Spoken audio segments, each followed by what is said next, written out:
I feel bad for any car salesman that ever had to deal with you as a when you were buying a car, because you probably negotiated them into getting getting a car for $10 or something like that. Worse than that is from the time I was in law school to all the way through on traveling and going to foreign countries. And I'm half Italian, but going into Italy, I would negotiate with every vendor on everything. It actually drove them nuts. And one time in the Holy Land, I'm negotiating on a wooden Bible. Still have it. It was a wooden covered Bible. And the guy says, sir, this is the Bible. How can you negotiate on God's word, on the Bible? I said, listen, bub, it's $10 or nothing.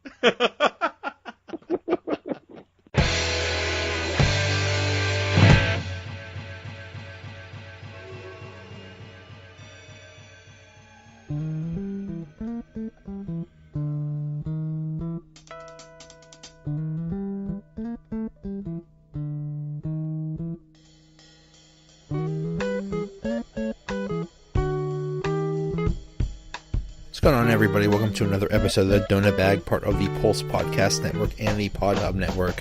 In this episode, I talked to former NFL player and agent Ralph Cindrich about the Antonio Brown situation and the Steelers. If you don't know about the Antonio Brown situation, basically the latest is he did not make the last game of the season because, well, that's where it gets complicated. According to Coach Tomlin in a press conference today, he said that Brown complained that he was hurt. He hurt his knee or whatever.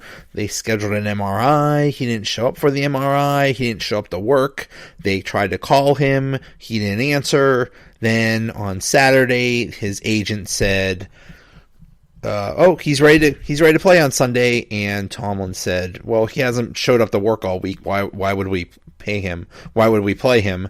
So then Antonio Brown showed up to the stadium on Sunday and was told, well, you can't play, but you could be on the sideline. And then he left at halftime or something. So that's Mike Tomlin's story. There's news reports that he got into a fight with Ben Roethlisberger, or an argument, I should say, and screamed, "I'm done." That's where we got the trade requests from. And basically it's a mess. And basically, who knows what's going to happen with Antonio Brown, whether he's going to be with the Steelers anymore, which is an unbelievable situation. So I figured, who better to talk to? Well, as soon as I heard agent, I thought Ralph. So anyway, the Donut Bag starts right now. The Steelers are in major turmoil. Who knows what's going on with Antonio Brown? It's a huge mess. With me to talk about a little bit about that is Ralph Cindrich. He is former agent, former NFL player, author of the book NFL BRAWLER. Ralph, how are you? I'm doing well, especially now since you mentioned NFL Brawler. I don't promote that enough, but it still is doing well. But thank you for bringing it up. It's the book that takes you inside the mind of an NFL agent, and one thing when I think about you, I feel bad for any car salesman that ever had to deal with you as a when you were buying a car, because you probably negotiated them into getting getting a car for $10 or something like that. Worse than that is from the time I was in law school to all the way through on traveling and going to foreign countries. And I'm half Italian, but going into Italy, I would negotiate with every vendor on everything. It actually drove them nuts. And one time in the Holy Land, I'm negotiating on a wooden Bible. Still have it. It was a wooden covered Bible. And the guy says, sir, this is the Bible. How can you negotiate on God's word, on the Bible? I said, listen, bub, it's $10 or nothing. Yeah, I feel bad for anybody that's on the opposite end of you. I feel bad for. So this Antonio Brown situation, it is just it's a disaster. He ended up missing a game. They're basically saying that the reports are that he got into a fight with Ben Roethlisberger. He's but I mean, he ended up missing the game. The coach says it was because of a knee injury, whatever. But he ended up missing a game. He's ticked off teammates. He's, and that's all we're talking about in Pittsburgh. And I heard today they said, well, what about his agent? Well, I mean, because it was the agent that told Tomlin, hey, he's ready to go now. They told him like the day before the game, oh, he's ready to go now. As a former agent, what responsibility do you have in when a player is, not showing up or being insubordinate or just having problems? What exactly can an agent do? It's guidance. It's counseling a player. It's whenever good players will have that happen. Solid guys that are there all the time will call you up and they'll want to throw it in. They'll want to punch out a coach. They'll want to do. And it's one of those things that you have to let it go. And you, as a player, you just have to keep going on to the next play and wait till you get away and then reason with some people. The agent has to be someone giving sound advice, someone who's saying, look, you got to look at this from a long term, from a business perspective, what you want to do. Your goals should be and are, besides winning a Super Bowl and being all pro, is going into the Hall of Fame. You don't do it this way. So an agent needs to counsel a player, not appease him, not agree with someone doing something as dumb as this. Did you ever have a player that had problems like that, either off the field or problems with other players or the coach? No, not anyone that I can recall. Certainly no one that I recruited. When you recruit someone, you're sitting down in front of them and you're telling them about yourself, how you respond, how you make business decisions for players, the good players, what they're doing and why they're doing it and how they're doing it. So no, these are guys that are talented guys, prima donnas.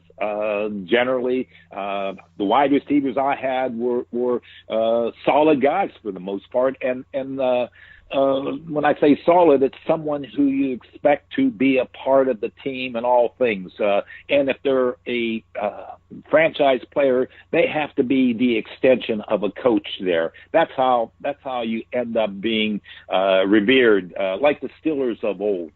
Yeah. You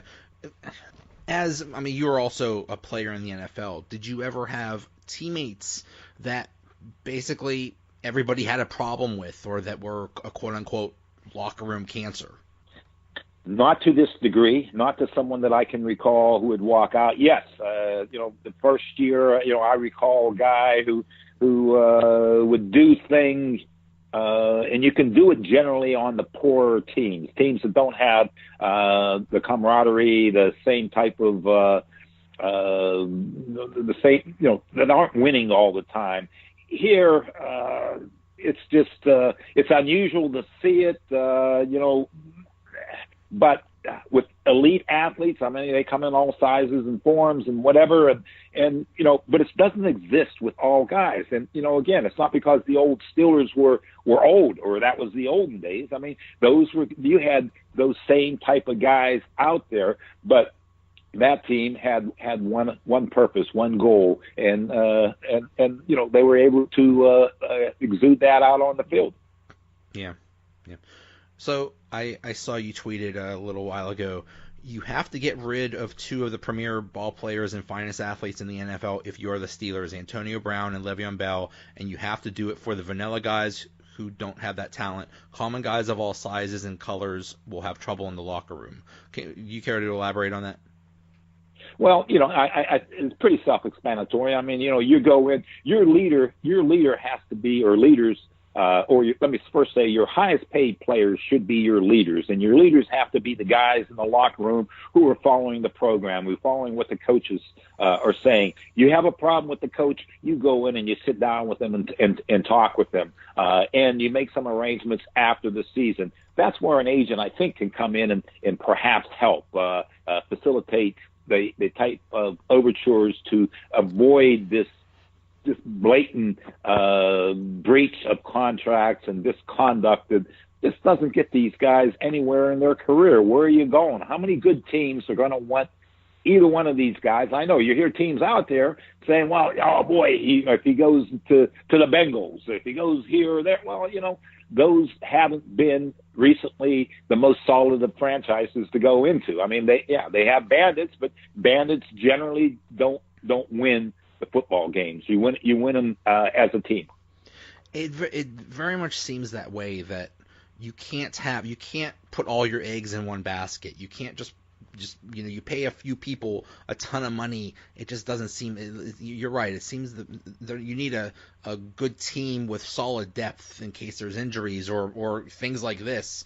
So yeah, that definitely does seem to be the trend. Yeah. But sorry, go ahead.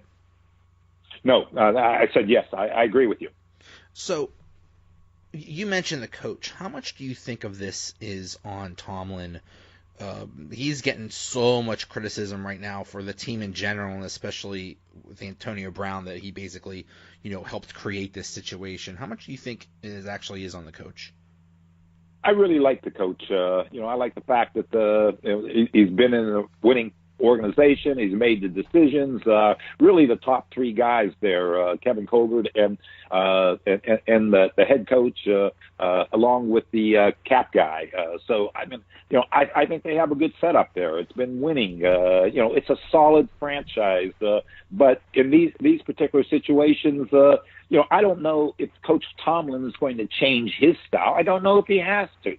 I've seen where, the old linebacker coming back and saying it's Tomlin's fault and all the rest. And he was there recently, and perhaps he's correct. But to me, when you hit the pros there, if you have it's the right mesh of guys. It's just having guys that are able to blend in together. The great athletes, if you're fortunate enough to have a couple of them, but there are some teams that don't have that many great athletes. I don't want to point to the New England Patriots. You have the solid guy at quarterback, obviously Brady, and but you go down the line there, and I don't know how many guys, and I haven't studied the roster there. I don't know how many guys are as talented as either one of these guys there or in the NFL.